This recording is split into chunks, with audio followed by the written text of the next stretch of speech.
জাগ্রত সিদ্ধেশ্বরী কালী মায়ের অজানা কাহিনী। নমস্কার বন্ধুরা, স্বাগত আমাদের চ্যানেলে। সম্পূর্ণ তথ্যটি সংগ্রহ করা আপনাদের কাছে অনুরোধ, ভিডিওটি আপনারা সম্পূর্ণ দেখুন।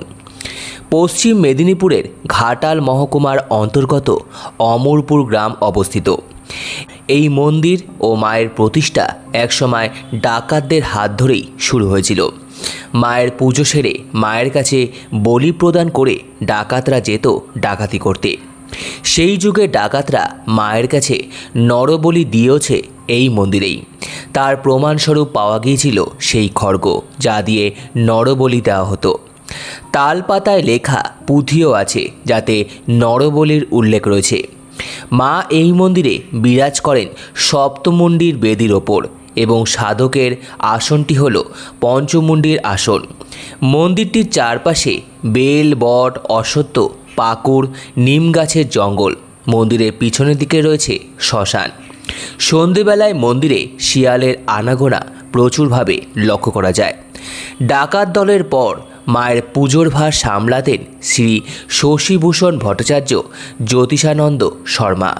তারপর তার পুত্র শ্রী মনমোহন ভট্টাচার্য, তারপর তার পুত্র শ্রী নন্দদুলাল ভট্টাচার্য।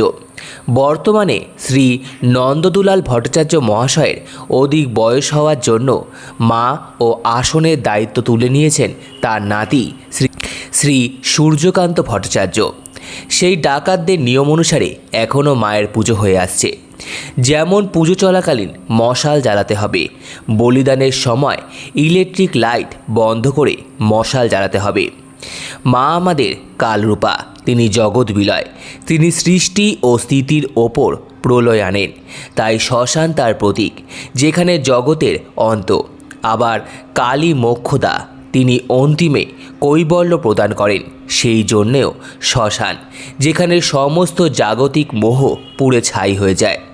আবার প্রাচীনকাল থেকেই আগুন ও মা কালীর সংযোগ রয়েছে, সেই জন্য শ্মশানে আগুন তার অধিষ্ঠান।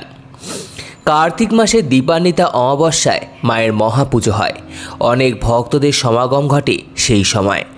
আশেপাশের গ্রামের মধ্যে এটাই সবচেয়ে বড় প্রাচীন পুজো। আনুমানিক 400 বছরেরও প্রাচীন এই পুজো। মানুষ মনে করেন এই মন্দিরে মাকে মনে প্রাণে ডাকলে মা সাড়া দেন। কলকাতা থেকে রেলপথে কিংবা সড়ক পথে ঘাটাল হয়ে এখানে আসা যায়।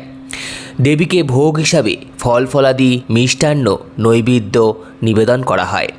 সম্পূর্ণ ভিডিওটি দেখার জন্য আপনাদের সকলকে অসংখ্য ধন্যবাদ।